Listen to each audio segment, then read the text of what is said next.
There is a specific type of person who walks into almost any room and immediately feels out of place.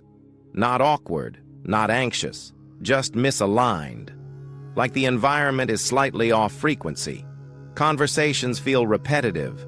Social rituals feel scripted. Small talk feels heavy, not because it is difficult, but because it feels unnecessary. Over time, you stop forcing yourself to blend in. Most people assume this means something is wrong with you. Psychology says the opposite. People who consistently feel out of place often operate with a heightened perceptual system. Their minds process more information at once. Tone shifts, inconsistencies, micro-expressions, power dynamics beneath polite language. While others hear words, you sense intent. While others react emotionally, you analyze structure. This creates a constant internal load most people never experience. In shallow or chaotic environments, this overload becomes exhausting, not because you dislike people, but because your brain refuses to turn off. Society rewards visibility, speed, and performance. It favors those who speak first, react fast, and project certainty, even when it's empty. But some nervous systems are not built for constant output. They are built for pattern recognition, long-term evaluation, and strategic restraint. When these minds are placed into a world that equates loudness with value, a silent conflict begins. You start feeling misplaced, not because you lack social skill, but because the environment does not reward depth. Over time, this mismatch creates a subtle psychological fracture. You begin to question yourself. You wonder if you are too distant, too intense, too quiet. In reality, you are overstimulated and under-challenged at the same time. This is why many people who feel out of place withdraw socially as they grow older. Not in bitterness, but in selectivity. They learn, often unconsciously, that not every environment deserves access to their inner world. Silence becomes a filter. Distance becomes a form of self-regulation. This is not avoidance. It is calibration. Another misunderstood trait of outsiders is emotional detachment.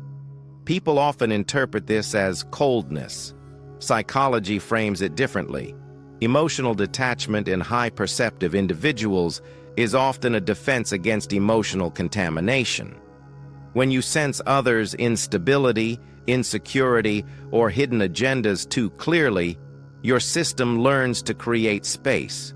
You are not numb. You are protective.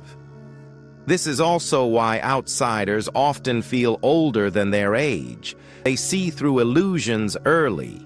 They understand how social games work before they learn how to enjoy them. And once you see the machinery behind behavior, it becomes difficult to pretend it isn't there. Belonging, as society defines it, requires a certain level of psychological blindness. You must ignore contradictions. You must tolerate inefficiency. You must accept shallow validation as meaningful. For some minds, this comes naturally. For others, it feels like self-betrayal. And here is the part few people ever explain. Feeling out of place is not a flaw. It is a signal. It indicates that your identity is internally referenced rather than socially dependent. You do not calibrate your value based on group approval. You calibrate it based on coherence, principles, and internal consistency. This makes you harder to influence, harder to manipulate, and harder to fully integrate into systems built on emotional leverage. It also makes you lonely if you don't understand what you are.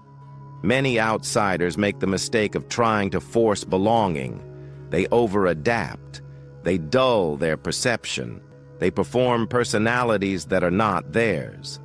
This leads to long-term exhaustion and quiet resentment. The healthier path is different. It begins with acceptance. Not everyone is meant to belong everywhere. Belonging to everything means standing for nothing. Strong identities are narrow by nature. They select, they exclude, they wait. When you stop trying to fit into environments that drain you, something shifts. Your tolerance for noise decreases. Your clarity increases. Your presence becomes intentional. You stop entering rooms to be liked. You enter to observe, assess, and decide whether engagement is even necessary.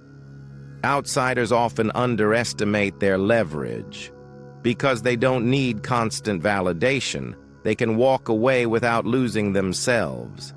Because they observe more than they speak, they understand power before they seek it. The most dangerous individuals are not the loudest ones. They are the ones who can stand alone without collapsing internally. If you have spent your life feeling like you're always slightly outside the circle, understand this. Outsiders see structures, insiders never question. And that perspective, when disciplined, becomes an advantage. Stay sharp.